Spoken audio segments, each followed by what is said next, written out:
vais céder vite la parole à nos deux PropTech, comme je le disais en introduction, qui ont récemment défrayé la chronique, puisqu'elles ont toutes les deux quasi simultanément mené à bien une levée de fonds et maintenant, par le biais de LuxPropTech, elles collaborent sur une technologie. Je cède la parole à Aurélien. Tu as désormais plus que 5 minutes 30 au lieu de 7 prévues pour compter notre délai. Merci beaucoup Aurélien. À toi. Bonjour à tous, donc je suis ravi d'être parmi vous aujourd'hui. Je m'appelle Aurélien et je suis un des deux cofondateurs de Coconut, la première société de co-living au Luxembourg. Le monde est en train de changer, il change à vitesse grand V. Aujourd'hui, on préfère se créer des souvenirs plutôt que d'avoir notre placard plein de choses qui débordent inutiles. On dépensera moins d'argent en biens de consommation, mais plus en loisirs. Et on souhaite de plus en plus vivre, partager et échanger plutôt que de posséder. Et ce, avec le Covid, ça a été exacerbé. Aujourd'hui, je vais vous parler de co-living et comme vous pourrez le voir dans Google Trends, ce concept fait de plus en plus parler de lui. Malgré ça, le co-living est encore trop souvent assimilé à de la colocation. Alors oui, ça y ressemble, mais le co-living, ce n'est pas que ça. Alors qu'est-ce qui se cache derrière ce buzzword? Pour nous, c'est avant tout un état d'esprit, mais pour mieux répondre à cette question et nous apporter de la crédibilité, nous nous sommes basés sur l'étude One Shared House 2030 qui agrège 14 000 réponses d'hommes et de femmes originaires de 150 pays. Et il ressort de cette étude plusieurs points intéressants et parfois inattendus. Tout d'abord, quand on demande aux gens ce qui les intéresse dans le co-living, leur première motivation n'est pas forcément celle à laquelle on s'attend. Avant de vouloir économiser de l'argent ou vouloir avoir accès à des services ou habiter dans un quartier jusque-là inaccessible, on souhaite vivre en co-living pour se sociabiliser. Mais au final, en y regardant de plus près, ce n'est pas si étonnant. Au Luxembourg, on se marie de plus en plus tard et on vit seul de plus en plus longtemps. Et par souci pratique, la jeune génération a tendance à se faire livrer à domicile plutôt que d'aller dans les magasins. Et donc, paradoxalement, à l'heure où on peut se faire des amis sans bouger de son canapé, les réseaux sociaux peuvent engendrer des sentiments de solitude au détriment du bien-être. Au final, on n'a jamais été aussi seul et cette solitude est une réalité qui va au-delà de l'anecdote.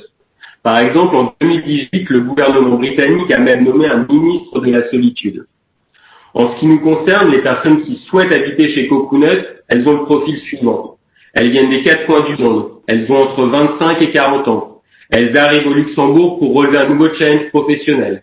Elles ne parlent pas forcément une des langues officielles, ne connaissent personne sur place et certaines d'entre elles ne savaient même pas correctement positionner le Luxembourg sur une carte. Alors, comment Coconut répond à ce besoin et à cette envie de nouer de nouvelles relations?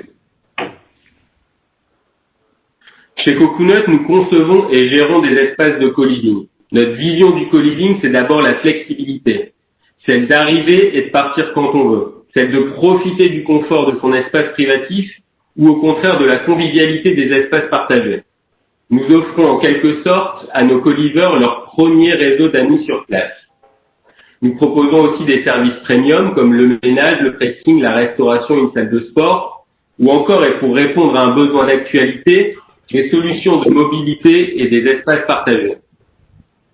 Et pour une expérience plug and play, nous développons une application permettant de faciliter l'accès aux services, de faire appel à nos house managers et même d'ouvrir sa porte d'entrée.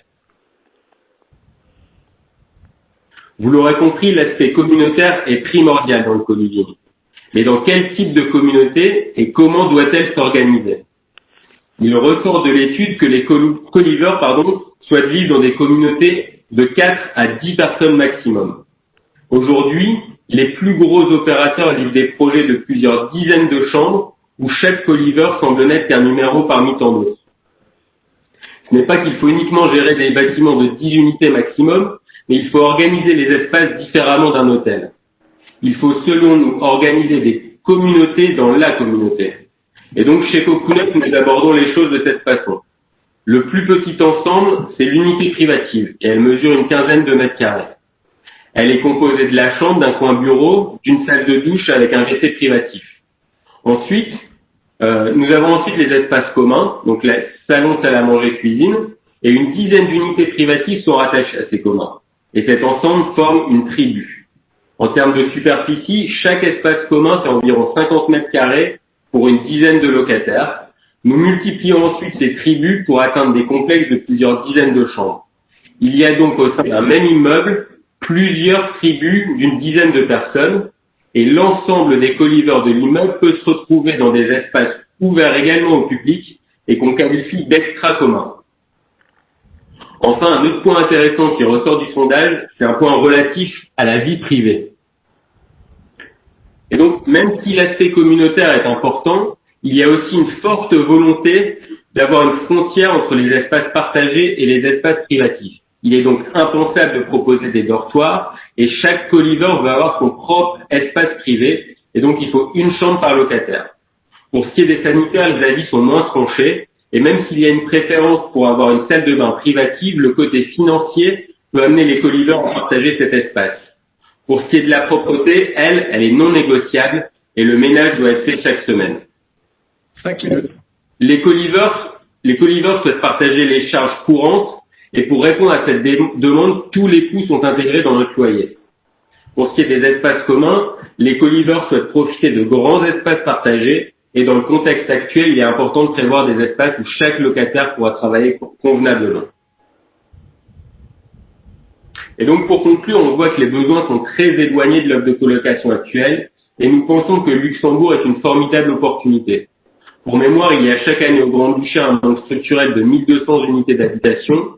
Le Luxembourg est un pays très attractif qui affiche le deuxième taux d'immigration d'Europe.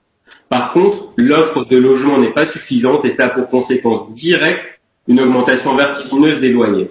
Malheureusement, l'augmentation des salaires ne suit pas cette tendance dans les mêmes proportions et le fossé se creuse d'année en année.